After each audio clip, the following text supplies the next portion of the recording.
تعالى وبركاته mulbe kondo nan tibirla ni lambarla bi bilana program flo ni sungaro kono nada Sheikh Muhammad Amin sila bukati am sungaro la sungaro in na mawdu kalmenulum jamal na nyandaka in sungaro jamal na nyandaka asu saying sa salma assalamu alaikum ustaz wa alaikum assalam saying mawdu in ba kumasa min wala sungaro ba sungaro na kumasa na sungaro tala ni bunda sabal saying na bunda fulo na fadja na melangalon ko sungaro ni jamal na nyandaka sungaro ni jamal na nyandaka asun fulo apa jamu kumasa wala ko jani jamu papa bismillahir rahmanir rahim alhamdulillahi rabbil alamin والصلاة والسلام على سيدنا محمد وعلى آله وصحبه ومن والاه بإحسان إلى يوم الدين أما بعد أنكل سنسي نيتنتو ميجي إني نانيو أنكل محمد ñillum baraka ma ñi wata hormare fana kono kafuta man so kono janka ñinen ka rodolla nde man subhanahu wa ta'ala danila fasen notindi wo ñinen ka rol fose ke multimin dalon ko be jabila to be ala danila subhanahu wa ta'ala fasen na sunkaro ñinga sake sunkaro mutare ngolti na batul fana sunkaro ñin kono fase ke ñe batu mutare ngolti ni yala ñinen ka ro moy tonya sunkaro keda karot miyal ka keda kar hawaram bati karbunyari mbati ne mutalo na la kitabul kan ibatar la ye landero ke mo dantal lebi je minul yalon ko sumo wajibiyata walla kan amanke harbade ko beyenda sunnale wala wajibiyata sumo be harbade ko bele kan tonya man to fol min tambita sumo wajibiyata kanne e ko men nyamina wajibiyata kila sallallahu alaihi wasallam to kan nyamina to hansain o madama kila sallallahu alaihi wasallam to ko be walato to ngamira jinin karo ni samo eno wol kono wajibiyata jumalle kam wol kono ni samo eno ngamira wolo aha to abe wol kono e ko mo fulo mi yaron ko sun wajibiyata ma wonyanda kala muslimo leti fulan jango ayke mo balagu yari moti sawan jango ayke hakilimati nani jango ayke moti mi yaron ko ase sumo keno lolu jango ayke moti min mantara tamasilo kan akamunta yin sartolu ni wati mata momon ni doron akamne to mario e nyanta kala mota mi yalon ko ibe sunna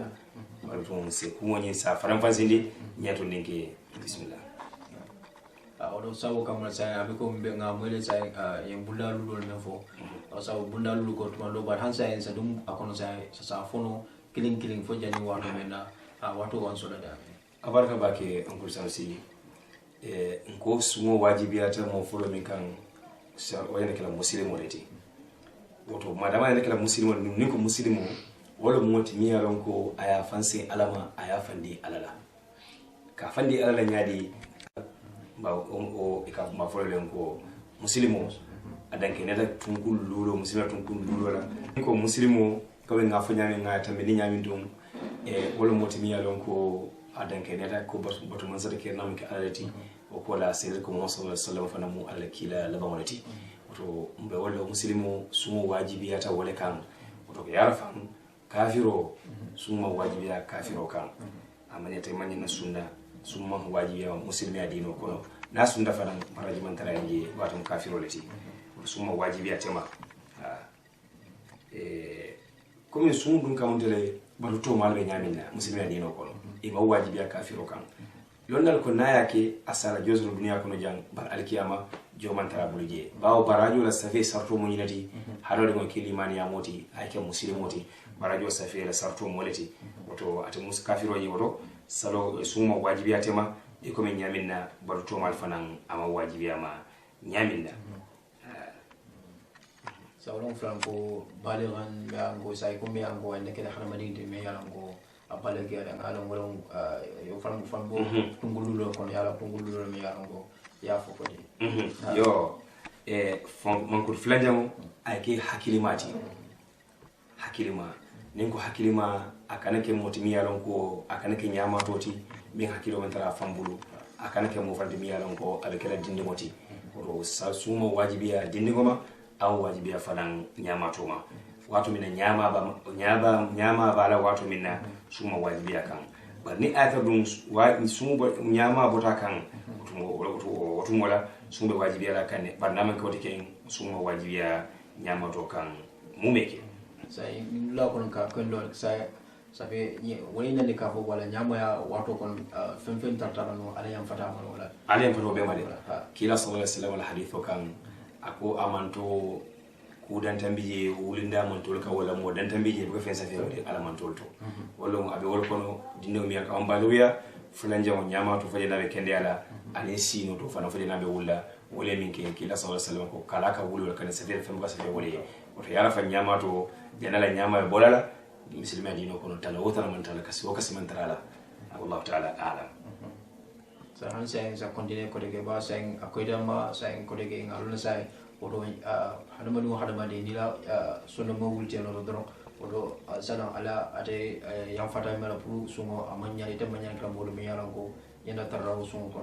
ka odo ngame famu do mo le nyanda ka sume yala ko al hakilo ba nyama al hakilo am correcting asal kul bonilo nyoto so be yala ko adula nyoto ansa usa continue ko de ba sa o blad bunda do ko ta makako ko hadamani hakili ma wala nyanda kaso sai mo ngafu ko de ko hakila mo lon sai balagan me yalla hadamani abaligo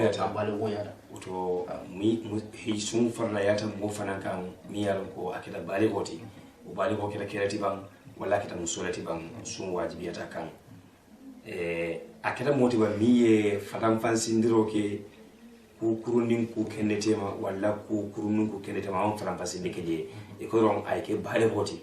woto ni ko ke bale woti kadu muslima dino ko ne ajwe sedamo nyin aka mole kilifa mi yalon ko akira mo bale ko yalonti momo din ni man bale ko yato dindi ya ka fo ko be wolato woto mola o bale ko ya Kenya boy mo bale ko ya sunta wajibi ale kan ban ni ko bale ko ya jang muslima dino e taman serol le soto mi yalon ko ase mo bulano bale ko ya mol kono wala aya bondi amanga ko men tuba wole en kana dala nyamina wala kafu kabin fu nay sanjita ni sesi muslima dino ma sanjita ni selon muslima dino ma sanjita ni worolo muslima dino ya munalo ni bale o yarta man sero le biye ni wota man sero fundila halawdi mo bala o mo halawdi ni bale o yarta ni man findide on bale o ya bala ni funda o abale o simo la siyo sanjita ni sesi bang abi sanjita ni fulala bang muslima al hadiman tarawo dan ko don tam sero nyilu wala finta bala abewol kota man sero lu mi alon ko lonnal yafo ikasi keno nyinti ko nakira kelati ko min fin ay suda sibo fin tabala lonnal ka fu mi yanko almaniyu ni mo fin da haro do bala toron o dum wala bala wiya tale abewta o kedam keti bang wala kedam musolati bang abewta man sero fanan kono ko deke ko min daba ko tiyo way falinga bala warante ka fu mi yanko kene ko tiyo o fane falinga bala yo falda toron on ta man sero to mi alon ko balagu ya ta masiro lo na kita musoti adoba rasunyo sebo wala adoba ye asala adoje mutum wala unsonin fana balagu ya ta tonya don na so tamina lonko e god muslima dino ko nim mo si yo sagita ni lulu si tanni lulu isa konti mo balagu ya rimol kono e wadali lo ta mun tole e ko wato minna abdullah ibn umar radiyallahu anhuma ako kila sallallahu alaihi wasallam kabita kila dula kila kayan ko kanta akayan ko ta imanta hani manta ta tsaro la nyinam way mudin wonati itala woto wasannaka ko kila ko nyinam bita won wasi sanita ni dali wasannaka wasan fulan jama ko kila ko nyinande bita kila dula kila sallallahu alaihi wasallam kayan ko ba satije ni ne sitano ko donal kiskisiro to yaje ko sanyi tan lulu nin halode wasi muslima dino kono ika ko ndiko mo balu yari walon ka do haditho kan amin fonu commandinto bar no da kay tam sirol jin men ko ngati ndi commandinto wolon tam sirol min wi yalon ko ika ko ndiko ni muftatama ase balu ya alhamdulillah falan o kedam ka ngalan sa bar sa ku ne je dala ba jamano men ko bi abu ya fo ko sa kwa bol ya mira di mola jam bi mola me yalon ko o mira ni yajibe na aglabiya bi o bolo mira ka ni jang ni ko moyon ko yemen fulen jam mo ka balo ko ya bi fefta sanji tanise bar jan dia ju entel aglabiya jam membo mol wolam ni mo fta sanji tanise o de hansa imam balo ko ya kadum ko mila sa to wol ya famde di mol la me yaron ko ela wol la fana miro tinya sa ko zan membo bulu wala bodam bulu sa e fa e tadina wala misima dine ke jel bi me yaron ko ifam kana ka fukat isida bari mira be bul ko sai ni man sanji tanin sesi wote mon fudu sai bom le fala fala ngula modol men fala wala mira do fala wala madama ni musolo madai mon fudu an sai so mande ha sai to sa se ba ha jamman jan salaw onko sa singela ko moy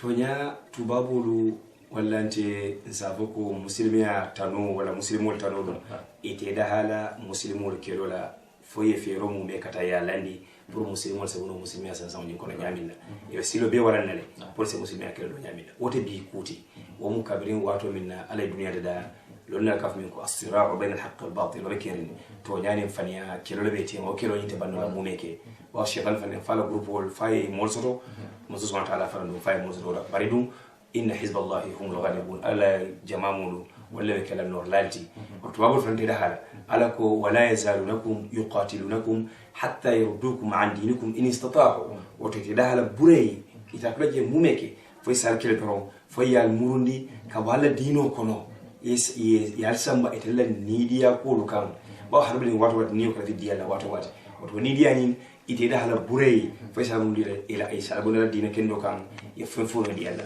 wato wakilo do munyindi ibe nyimi foka mirakelo ni alole munyindi musilima dino kono akoko amafo ko sanji tan ni se yakoni bare wera bare teliya dunin tella karan bundal kono bare ya dundi haninna harmadi ya kol kono kaji ko sanji tan ni se ni mo soto akamunta iteta baluno la tonya italiya bare tella adol ni tella adol mankiliya tella saba dinkiral ni tella saba dinkiral kenya mankiliya wala do wato tella je ni mo sanji tan ni se soto doro anin fala kuta nyobulu anin bala kuta nyobulu wotum wala ay istiqlaliyya kamila ay wasato ay fanso wotum bar tella jang tella ado minti nim moys janna hana fututa madama al alfaba nyata akatuo ko male woto wokulunya lefta pour ko le tinya molbulu sele ko nay sanyi tan ni se soto omu doti ila min fana nyini kakaji ko na jang miro e molbulu mi ka fo ko be ndimam futu nde futula to nya wosakeno dina kalam tabaliyati bawon tallajan muslimiya ikaw men ko al islam bil wiratha molka muslimiya talin keta ka keta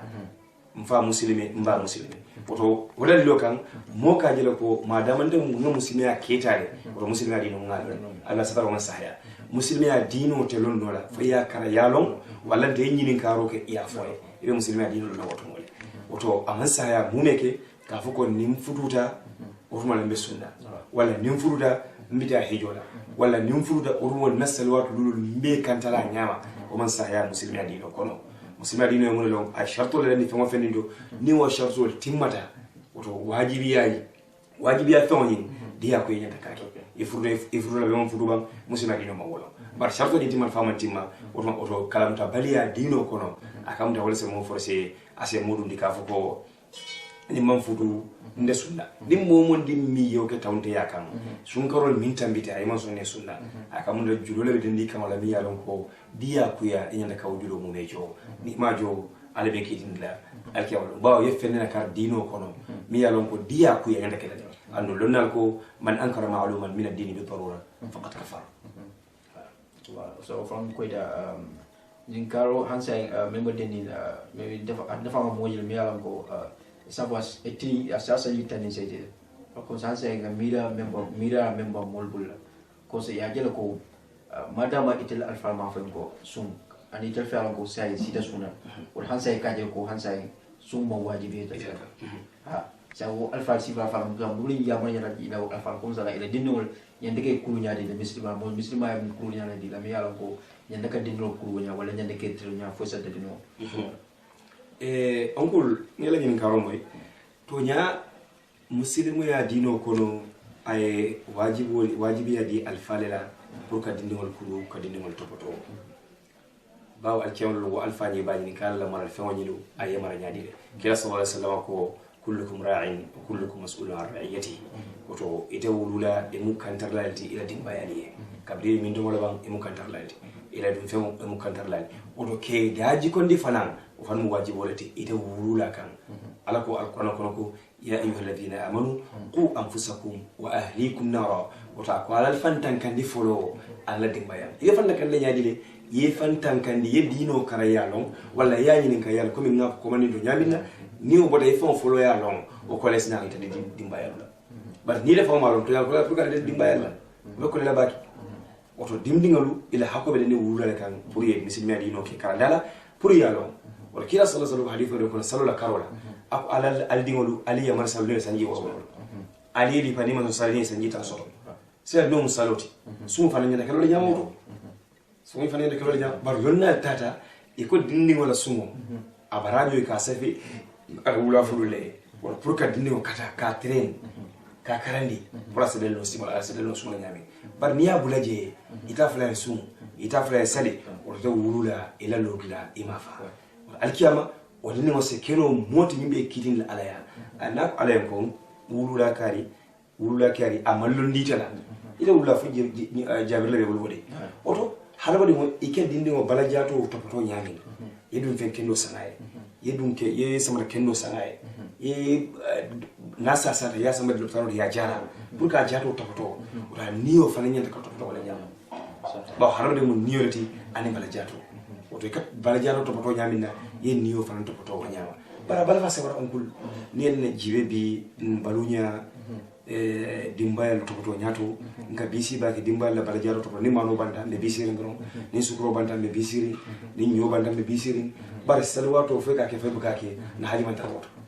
ay takara muto diya ku yata namanta yali ba namanta yali ko wala altikiya wala la mastaya bardum ini altema ala sumali ya fe ko nyini kala ba ala sambe ya fe ko nyini kala ba wato akamunta ala la hako mol malo wala mol yalo ya kasara duniya nyin hadu mo kan ando halawle nyaka sila alala ifamo jatutu isila alala ila timbayara to bawo be nyinin kala ilo bulala ila timbayara wallahu ta'ala ajallu ala wa a'lam alhamdulillah saya nga han saya bunda saya banyak nga yung kada ko sa harmani nya naka sung ko wanya bale kan harmani bala we ngo bunda mo kada an hakil ma fala nya naka sung anum wala sung fala nya mo wajibiya ko kafiro kam na han saya bunda sabu ko sa do so han saya ko ni na nya fala na yo woto han saya sungbe balughiya sungbe wajibiya la han saya moka miyalon ko amantara tamasilo kan min sabatari al muqim min mandara tamasilo kan ni be tamasilo kan dalla fiqhul maliki be min noma kilometer tanseni nani ni be okuntula tamasilo ni otum wala sun waji ama waji be kan isi min no otum wo tamasilo ni kita motol tibang akada pilon tibang akada shekul tibang akada simon tibang akada mo fenni da ko tamasilo mi yalo ko be ni be kilometer tanseni nani okuntula sun waji be kan otum dala malikun da kitabu to ko yoleta ni woto momi be tamaka suma wajibi ya ba mbe sabatirin suma wajibi ya tawakanne ko mun shartu lori ka fo tamla sai usani jibe sai tamu sai sonara wala lisa kilometer keme fan tama imalo ko fentama asa usado sai ni tafa long ka fo ni tawra ni sa sunnol atam barandira balla fa sunnal buka sa amanda dayro meni ko nimman sumbi ni sugoro fa ka jo kala mu baro sabo kamala nsa sunno ka bujan kan ka bu mal kemo nsa be tama non buri fana atakala mbul problem ami bara bosunnal anu ma hani sunde janna sunde waro lafta tala dame sunde wa banta sa so kito wala tonya ni ayatara tamo sunete nyawo yending halama de ngolo nyawo yending amang kila mu sallallahu alaihi wasallam amusi dina ba dino di wala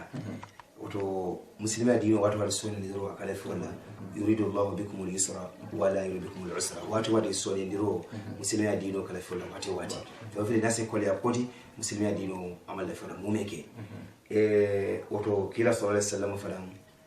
ala hadithu wa bisabatirin kafuko inna Allah yuhibbu an tu'ta rukhasuhu kama yuhibbu an tu'ta azaimuhu ako alay yanfaka len ko minto akala file wayan fa ko ni ali obara iko min yamin na ayal bule yamin ale fanka dia ku ya ali ya kal ko dia ku ya kenyamin wona en fade ko min franna yawoke woto ni min se sunne sun kasima taraje bar ni on sun fana fere di kila sala sunno imo fa wala yo ben yo yare ba ko ese min no woto kasiti je dimo se sun kuma silenda ko ni sun ko tambila sun kana pale ambul ha ko wala se sun par na ko tiken ase sun nyimbule je dro ba kila sala salama aje ko wala nyama musulma dino nyin mon ko yawo ko sunan dro ko muslimo len dro wala malo so ngo fala mo sa flo sa bunda nani yaw so ngalo sai sana bunda lulu nyang kan ni manyi da bunda lulu konti sa lulu nyang sa ko no fo sa fos na ke na programo bi programo compartner fo lum ko inshallah yo comme jande mi tawto on kul hadithu donata أبو الدرداء حديثه في لما بنيلما أكو كنا مع النبي صلى الله عليه وسلم في رمضان في يوم شديد الحر وما فينا صائم إلا رسول الله وعبد الله بن رواحة أما إذا شق عليكم إلى عليه الصوم فإنه يفطر. ولأن النبي صلى الله عليه وسلم شكي إليه أن الناس قد شق عليهم الصيام فأفطر ثم قيل له إن بعض الناس قد صام فقال أولئك العصاة iko yako betamasido do kan dundo otomotilo kandring ago sunna man taraja budral hadith min fila naman ke kila famolati ani Abdullah ibn Rawaha iko kila ha barbi de sun kolta baki ko betamasido kan ikay dole min de dole min akoy ko miliye min ay ko kende baki bar mil min ako ha wala keto modine ne yamoro soso bawo ale sun ndiro ke idira ko ndiro ke le famaye oto akaunta na do nyama ne ale sun ndiro ke ha ay fana ngo simunyi skasiti je yemin kunyi mali kunyi mali dimbo do kono silama ko do kono yan ko harba nan ke moti min se sumono nabe kala moti min korta pour ka sumoke otum wala sunta wajibi ala o mari kam mumeke oto iko ala sunno baliya wasike no nyinti naka be sumo continue la ka chuki nyobala ase ko yabo ko men keba yakan wala sasa kan sasa mi yalon ko ajaro de sone yala naka be sunna otum wala iko mari wose do modindiro ke lumodum ha wala aske nyim fanandi ko aske no nyinti ko min moti mi yalon ko ay naka be domoro to potola mi yalon ko afan wa asunta ke ba yak hakilo bata noto hakilo abota noto ko ma tilodo sun til dolbi hakilo sa ba noto woto hakilo ka ba noto tilol minto woto wajibi alaka to bawo hakilo bata noto wala wata sun wala mumeke bar ne hakilo murta kan doron woto wala ayanda kala sun wani ayanda ka continue woto moy ne kala motli mi yalon ko mimme sun wala moy ne kala motli mi yalon ko asembo bala jada kendiya bala hakilo bala ha wani kala motli mi yalon ko abi sunna hansai ya kudo bange hansai nya so wodo sa wolon ko sa ke baya ni ke bada sun continue ngalo ne ke ko siula ke baya kan sai ni bo mulo en sumanda ko asumandro nyanda kala nyadi kala sumandro ni ke sumandro ni mojo ani ko sumandro barka boli nyodo nyaka mojo mala ko mojo barani ha so akati nyanda kala sumandro nyanda ka ke nyadi iko